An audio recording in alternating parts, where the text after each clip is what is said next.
BTech masters MBBS courses చదవాలనుకునే students కోసం VSource global education fair and loan మేళా June 29న T Hub Hyderabad. Free entry.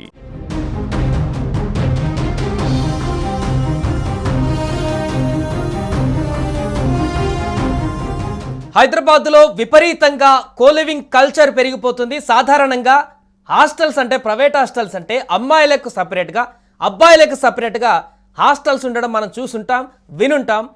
అందులోనే మనం కూడా చిన్నప్పుడు చదువుకొని ఉంటాం. కానీ ఇప్పుడు హైదరాబాద్ నగరంలో కొన్ని ప్రాంతాలలో కోలివింగ్ హాస్టల్స్ అనేటివి పుట్టగొడుగుల్లా వెలిసాయి. అంటే ఒకే రూమ్లో ఒక అమ్మాయి, ఒక అబ్బాయి కలిసి అక్కడే ఉంటూ, అక్కడే భోజనం చేస్తూ, అక్కడే పడుకునేటువంటి వసతులతో, హాస్టల్లో ఉండేటువంటి వసతులతో వీటిని కొనసాగిస్తున్నటువంటి పరిస్థితి నెలకొంది. మొదట్లో కొన్ని ఒక 10 సంఖ్యల్లో మాత్రమే ఉన్నటువంటి ఈ కోలివింగ్ హాస్టల్స్ అనేటివి ఇప్పుడు అనేక ప్రాంతాలలో వందల సంఖ్యల్లో వెలిసినటువంటి పరిస్థితి. అయితే దీని కారణంగా మన సంస్కృతి సాంప్రదాయాలు కనుమరుగవడమే కాకుండా దీనివల్ల అనేక అనార్థాలు జరిగేటువంటి అవకాశాలు ఉన్నాయంటూ చాలామంది అపోజ్ చేస్తూ కూడా వస్తున్నారు. దీనిపైన వ్యతిరేకిస్తూ చాలామంది చెప్తూ కూడా గతంలో కనిపించింది. బట్ దీనికి సంబంధించి ఎవరు కూడా పట్టించుకోలేదు. ఇప్పుడు తాజాగా కాంగ్రెస్ సీనియర్ నేత విహెచ్ కూడా దీనిపైన సీరియస్గా ఫోకస్ చేయాలంటూ మంత్రి శ్రీధర్ బాబుని ఆదేశిస్తూ, వారికి విన్నవిస్తూ, విజ్ఞప్తి చేస్తూ మన హైదరాబాద్లో ఈ కోలివింగ్ హాస్టల్స్ అనేటువంటి వాటిపైన దృష్టి సారించాలి, వాటిని బంద్ చేయాలంటూ కూడా ఆయన చేసినటువంటి కామెంట్ తర్వాత మరొకసారి ఈ హాస్టళ్ల పైన ఇప్పుడు చర్చనీయాంశంగా మారింది. అసలు కోలివింగ్ హాస్టల్స్ అంటే ఏంటి? ఎందుకు ఒక అమ్మాయి, ఒక అబ్బాయి, ముక్కు తెలియనటువంటి ఒక అమ్మాయి, ఒక అబ్బాయి ఒక రూమ్లో పెళ్లి కాకుండా ముందే ఉండవలసిన అవసరం ఎందుకు వచ్చింది? అసలు దీన్ని ఎవరు ఎస్టాబ్లిష్ చేశారు? ఎందుకు దీన్ని కొనసాగిస్తున్నారు? దీని వెనుకున్నటువంటి ఉద్దేశం ఏంటి? ఇప్పుడు ఈ కోలివింగ్ హాస్టల్ పైన ప్రభుత్వం ఏమైనా చర్యలు తీసుకుంటుందా? దీనికి సంబంధించిన పూర్తి వివరాలు తెలుసుకుందాం. మా ప్రతినిధి ప్రేమ్ లైవ్లో సిద్ధంగా ఉన్నారు. ఎస్ ప్రేమ్, సో కోలివింగ్ హాస్టల్కి సంబంధించి చాలా కాలంగా చర్చ కొనసాగుతుంది. ఈ హాస్టల్కి సంబంధించి అసలు అమ్మాయి అబ్బాయి ఒకే రూమ్లో ఉండడం ఏంటి? ఈ హాస్టల్ సాంప్రదాయం ఏంటి? అసలు ఎక్కడిది సాంప్రదాయం అనేటువంటి ప్రశ్నలు వచ్చాయి. బట్ ఇప్పుడు విహెచ్ గారు కామెంట్ తర్వాత మరొకసారి ఇది ఒక హాట్ టాపిక్గా మారేటువంటి అంశంగా మారింది. ఏంటి ఇది? కొలివింగ్ సంస్కృతి ఎక్కడి నుంచి వచ్చింది? ఇప్పుడు హైదరాబాద్లో ఎన్ని కొలివింగ్ హాస్టల్స్ ఉన్నాయి? విహెచ్ మాటల తర్వాతనైనా దీనిపైన ఏమైనా దృష్టి సారించేటువంటి అవకాశం ఉందా ప్రభుత్వం? సాయి, ప్రస్తుతం తెలంగాణలోని హైదరాబాద్ లో కోలివింగ్ ఈ రూమ్స్ అనేవి విపరీతంగా మారిపోయినాయి. ఒకప్పుడు మెట్రోపాలిటన్ సిటీస్ కి పరిమితమైన కోలివింగ్ హాస్టల్స్ ఏవైతే ఉన్నాయో ఈరోజు హైదరాబాద్ లో 1-2 కానుంచి ఇప్పుడు పుట్టగొడుగుల్లా అవి విస్తరించిన నేపథ్యంలో అసలు కల్చర్ అనేది ఎటుపోతుంది అంటే, మనం ఇప్పుడు దాదాపు ఒక వారం 10 రోజులుగా మనం చూస్తే గనక, ఒకటి మేఘాలయ ఇన్సిడెంట్, అదేవిధంగా గద్వాల్లో జరిగిన భర్తను హతమార్చిన సంఘటన, అదేవిధంగా నిన్న హైదరాబాద్ లో 10వ తరగతి అమ్మాయి తన తల్లిని ప్రియుడి కోసం చంపిన ఒక ఘటన. ఇలా మనం చెప్పుకుంటూ పోతే ఈ నెల రోజుల్లో దాదాపు ఒక 20 దేశవ్యాప్తంగా సంచలనాత్మకమైన సంఘటనలు జరిగినాయి.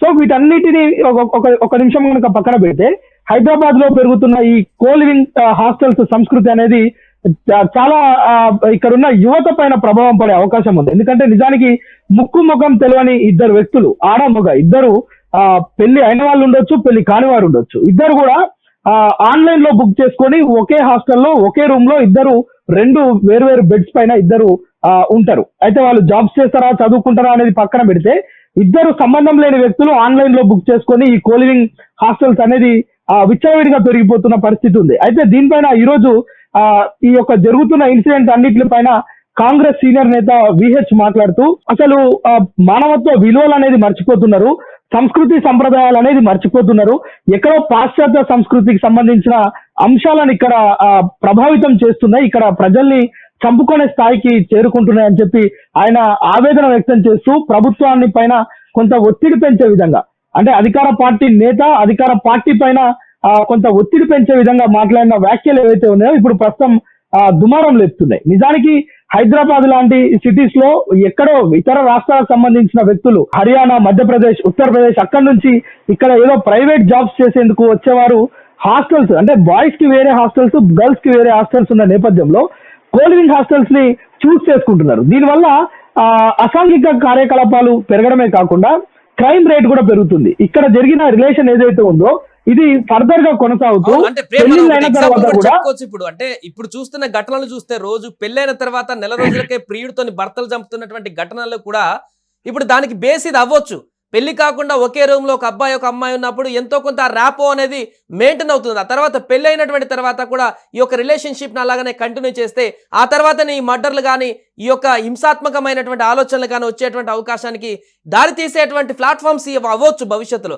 ధనార్జనే లక్ష్యంగా ఈ యాజమాన్యాలు కూడా దీన్ని కొనసాగిస్తున్నారనేటువంటి విమర్శలు కూడా ఉన్నాయి. ప్రేమ్ ఒకటి ఇక్కడ మనకు సాధారణ హాస్టల్ 5,000, 4,000, 6,000, ఒకవేళ 7,000 వరకు రేంజ్ ఉంటే ఈ కోలివింగ్ హాస్టల్స్ అనేది పర్ హెడ్కి 10 నుంచి 15,000, ఇంకొంచెం హై క్లాస్ అయితే 20,000 వరకు పర్ హెడ్కే ఛార్జ్ చేస్తారనేటువంటి ఒక అంశం కూడా కొనసాగుతుంది. దీన్ని ఎలా చూడొచ్చు అంటారు? నిజం సాయి, ఇది అంటే జనరల్ గా ఇప్పుడు అమ్మాయిలు అబ్బాయిలు ఉండే హాస్టల్స్ లో కేవలం 3,000 నుంచి 6,000 వరకు ఒక నెలకు ఛార్జ్ చేస్తారో అందులోనే ఆ మెస్ కూడా ఇంక్లూడ్ అయి ఉంటుంది. కానీ ఈ కో లివింగ్ హాస్టల్స్ ఏవైతే ఉన్నాయో అమ్మాయి అబ్బాయి ఇద్దరికి సంబంధించి ఒక రూమ్ ఇస్తారు, 2 బెడ్స్ ఉంటాయి, అక్కడే వాళ్ళు తింటారు, అక్కడే పడుకుంటారు. ఈ రూమ్ కి మాత్రం ఛార్జ్ మనము ఇద్దరికి కలిపి తక్కువ ఉంటుందేమో అని అనుకోవడం పొరపాటు. దాదాపు 10,000 నుంచి 30,000 వరకు కూడా ఆ నెలకు ఛార్జ్ చేస్తున్నారు. సో ఈ సమయంలో ఈ రూమ్ లో ఏమైనా జరగవచ్చు, ఇక్కడ అసాంఘిక కార్యకలాపాలు జరగవచ్చు. ఈ రిలేషన్షిప్ అనేది ఫ్యూచర్ లో వాళ్ళ భవిష్యత్తు పైన ఎఫెక్ట్ చూపించే ప్రమాదం కూడా లేకపోలేదు. ఎందుకంటే మనం నిన్న మొన్న చూస్తాం ఈ ఇన్సిడెంట్లు అన్ని కూడా వివాహేతర సంబంధాలు. ఈ వివాహేతర సంబంధాలు ఎక్కడి వరకు దారి తీస్తున్నాయంటే భర్తల ప్రాణాలు తీసేంత వరకు, భార్యల పీకలు కోసేంత వరకు వెళ్తున్నాయి. సో ఈ నేపథ్యంలోనే ఈ కల్చర్ అనేది హైదరాబాద్ లో లేకుండా చేయాలనేది కాంగ్రెస్ సీనియర్ నేత విహెచ్ చేస్తున్న డిమాండ్. ఉన్న ప్రభుత్వంలో ఉన్న ఒక సీనియర్ నేతగా ఆయన ఇప్పుడున్న మంత్రి శ్రీధర్ బాబుకు కూడా ఆయన విజ్ఞప్తి చేస్తున్నాడు. శ్రీధర్ బాబు గారు, మీరు ఒక ఐటీ మినిస్టర్ గా ఖచ్చితంగా దీన్ని నిర్మూలించాలి. హైదరాబాద్ లో ఈ సంస్కృతి విషాన్ని ప్రజల్లో నింపుతుంది. ఆ స్థానికంగా ఉన్న యువత వీళ్ళని చూసి కొంత ఆ యొక్క ఎఫెక్ట్ వాళ్ళ మీద పడే అవకాశం ఉంటుంది. సో ఈ కల్చర్ ని తెలంగాణ నుంచి, హైదరాబాద్ నుంచి మరి ముఖ్యంగా ఈరోజు వందల సంఖ్యలో చాలా మనం చూడొచ్చు. గచ్చిబౌలి, కుకట్పల్లి లాంటి ఏరియాల్లో దాదాపు 5 అంతస్తుల అపార్ట్మెంట్లు మొత్తం కూడా ఈ హాస్టల్స్ కే ఇచ్చారు. ఎందుకంటే విపరీతమైన డబ్బు వస్తుంది. హాస్టల్ కి ఇస్తే కేవలం 3,000 ఒక అబ్బాయి ఛార్జ్ చేస్తాడు, ఒక అమ్మాయి ఛార్జ్ చేస్తాడు. కానీ కోలివింగ్ కి సంబంధించి ఒక రూమ్ వాళ్ళకి ఇచ్చేస్తే 30,000 వరకు ఛార్జ్ చేయొచ్చు. ఒక సింగిల్ బెడ్ రూమ్ కావచ్చు, ఒక రూమ్ కావచ్చు. ఒక్క రూమ్ ని వాళ్ళు 30,000కు ఇస్తున్నారంటే ఎంత ధనార్జన ఉంది. ఆ పక్కన ఉన్నోడు ఎటన్నా పోని వారి భవిష్యత్తు ఏమన్నా కానీ ఆ అమ్మాయి అబ్బాయి వాళ్ళు ఎక్కడి నుంచి వచ్చిరు, వాళ్ళకి సంబంధించిన సెక్యూరిటీ అంశాలు ఏంటి అనేది ఏమి కూడా హాస్టల్ యజమానికి కానీ ఆ బిల్డింగ్ ఓనర్ కి కానీ పట్టవు. కేవలం వారికి డబ్బులు కావాలి, ఆ నెలకు 30,000 వస్తున్నాయి. ఆ లెక్కన 5 అంతస్తుల అపార్ట్మెంట్ ను వాడు రెంట్కి ఇచ్చేస్తే కొన్ని లక్షల రూపాయలు ఇన్కమ్ గా వాడు ఆర్జిస్తున్నాడు. సో దీనిపైన ప్రభుత్వం చర్యలు చేపట్టాలి. ఈ విష సంస్కృతిని రూపుమాపాలని చెప్పి విహెచ్ ఏదైతే మాట్లాడిండో, ప్రభుత్వాన్ని విజ్ఞప్తి చేసిండో, అది ఇప్పుడు సంచలనంగా మారింది. అయితే దీనిపైన రేవంత్ రెడ్డి సర్కారు ఏం చర్యలు తీసుకుంటుంది? ఈ యొక్క విష సంస్కృతిని ఇప్పుడున్న స్థాయిలోనే దీన్ని అణచివేస్తారా, లేదంటే దీన్ని ఇలానే వదిలిపెడితే రేపటి రోజు హైదరాబాద్ లో హాస్టల్లో ఉండాలంటే తల్లిదండ్రులు పిల్లల్ని పంపించాలంటే 1కి 1000 సార్లు ఆలోచించాలి. మన కళ్ళ ముందు జరుగుతున్న హత్యలు, ఈ అన్ని అత్యాచారాలు, వీటన్నిటిని చూస్తే తల్లిదండ్రులు పిల్లల్ని హాస్టల్ కి పంపించాలంటే భయపడుతున్నారు. సో ఈ నేపథ్యంలో ప్రభుత్వం కూడా దీనిపైన ఒక స్టెప్ తీసుకోవాలి. దీనిపైన వీటిపైన కఠినమైన చర్యలు తీసుకోవాలని కూడా డిమాండ్ చేస్తున్న పరిస్థితి నాయకుల నుంచే కాదు, స్థానికంగా ఉన్న ప్రజల నుంచి కూడా వస్తుంది. గతేడాది మనం చూడొచ్చు, కుకట్పల్లి ఏరియాలో చాలా మంది ప్లకార్డులు పట్టుకొని కోలివింగ్ హాస్టల్స్ ని మా ఏరియాలో అంటే నివాస ప్రాంతాల్లో పెట్టొద్దు, ఏదైతే సామాన్య ప్రజలు, యువత, చిన్నపిల్లలు ఉండే దగ్గర ఈ హాస్టల్స్ అనేది, ఈ కల్చర్ అనేది, కోలివింగ్ కల్చర్ అనేది చాలా విష ప్రభావం చూపిస్తుంది, పిల్లలపైన చెడు ప్రభావం పడుతుందని చెప్పి డిమాండ్ చేసిన పరిస్థితులు మనకున్నాయి. వాళ్ళు రోడ్డెక్కి ధర్నాలు చేసిన సందర్భాలు కూడా ఉన్నాయి. Sai, thank you Prem. So మొత్తానికి అది ప్రస్తుతం హైదరాబాద్ లో విచ్చలవిడిగా పెరిగిపోతున్నటువంటి కోలివింగ్ కల్చర్ ని పూర్తిగా ఆపేయాలనేటువంటి డిమాండ్ ని తాజాగా విహెచ్ హనుమంతరావు, కాంగ్రెస్ సీనియర్ నేత, తెరపైకి తీసుకురావడంతో మరొకసారి చర్చనీయాంశంగా మారింది. చాలా కాలంగా హైదరాబాద్ లో ఈ కోలివింగ్ అనేటువంటి అంశం అనేది చాలా కాంట్రవర్సీగా కొనసాగుతుంది. ఎవరో ఒక అబ్బాయి ఒక అమ్మాయి ఒకే రూమ్ లో హాస్టల్లో ఉంటూ అక్కడే పడుకుంటూ అక్కడే తింటూ అందులో నెలల కొద్దీ కొనసాగించేటువంటి ఈ ప్రక్రియ అనేది పూర్తిగా ఇల్లీగల్ సంబంధాలకు, అవకాశాలకు తావిస్తుందనేటువంటి అంశం తెరపైకి వస్తున్నటువంటి సందర్భంలో దీన్ని పూర్తిగా నిర్మూలించాలి, ఇలాంటి వాటిని ఎంకరేజ్ చేయొద్దంటూ కూడా చాలా మంది డిమాండ్ చేశారు గతంలో.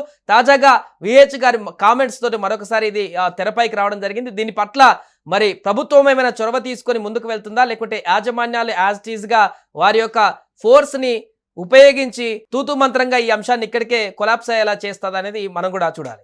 సుమన్ టీవీలో మీ పర్సనల్ అండ్ బిజినెస్ ప్రమోషన్స్ కోసం కింది నెంబర్కి కాంటాక్ట్ చేయండి.